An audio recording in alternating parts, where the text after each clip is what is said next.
The Thief and the Innkeeper.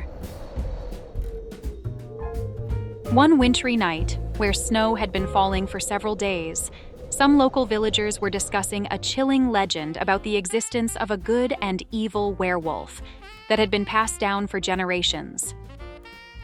At the edge of a dark village, lights in a small inn glowed warmly against the night. A hairy, rugged thief trudging through the snow spotted the sign. It's freezing. I'll rest here for the night. After brushing the snow off of his coat, the thief entered the inn. I'll take a room. I'll be staying for a few days. Ah, you're in luck. One room just opened up. The thief carefully scanned the cozy inn. There's some valuable stuff here. If I quietly take some things, no one will ever notice. The next afternoon, guests gathered in the inn's dining room, sharing food and stories. Hey, have any of you heard the story of the werewolf? The room went silent. The guests set down their drinks, leaning in with interest. A werewolf in this day and age? That's nonsense. No, it's true. My friend swore he saw one last winter in the woods. He dropped his wallet, his coat, and ran for his life. I heard the same. They say werewolves are vicious beasts that eat people alive. It's terrifying. But what do they even look like? Do they look like wolves? My friend said they have sharp fangs, long claws, and their hands are covered in fur. At that moment, a guest turned to look at the thief. Hey, just like the new guy over there. Look at his furry hands. All the guests turned to stare at the thief's hairy hands. The thief froze for a moment, then quickly hid his hands under the table. Wait a second. If they think I'm a werewolf, I can use this. They'll drop their valuables and run. A sly grin spread across his face as he hatched a plan. That night, the thief began his preparations in his room. A werewolf, huh? All I need are some claws and fangs.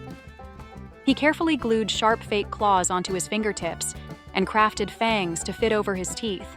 Standing in front of the mirror, he practiced growling and snarling as he put on the wolf mask.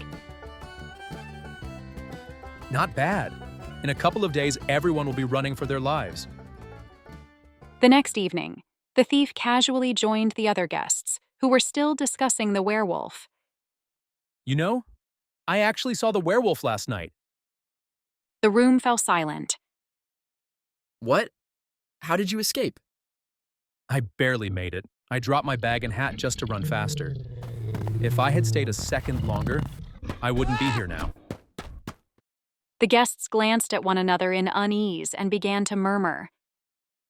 If you ever see a werewolf, don't waste time grabbing your stuff. Just run.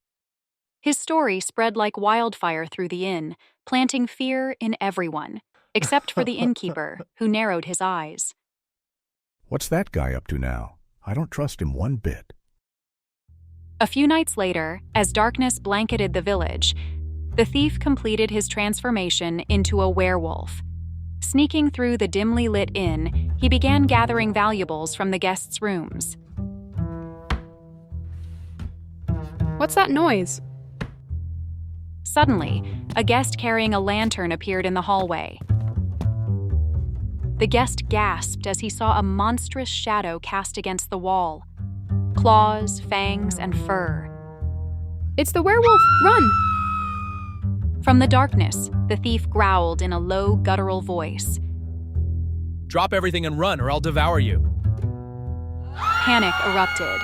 Guests screamed, dropping their bags and valuables as they sprinted out of the inn. Perfect. That was easier than I thought. The thief grinned triumphantly, whistling as he scooped up their abandoned belongings. As the thief prepared to sneak out of the inn with his stolen goods, he carefully opened the front door. But there, standing under the moonlight, was a real werewolf. Put it back. The thief froze in terror, his hands shaking. What are you talking about? I didn't steal anything. I was just borrowing it. The werewolf's deep, rumbling voice cut through the night. You lie. Your actions show who you truly are. The werewolf let out an earth-shaking howl. The thief, pale and trembling, dropped everything and bolted into the snowy darkness.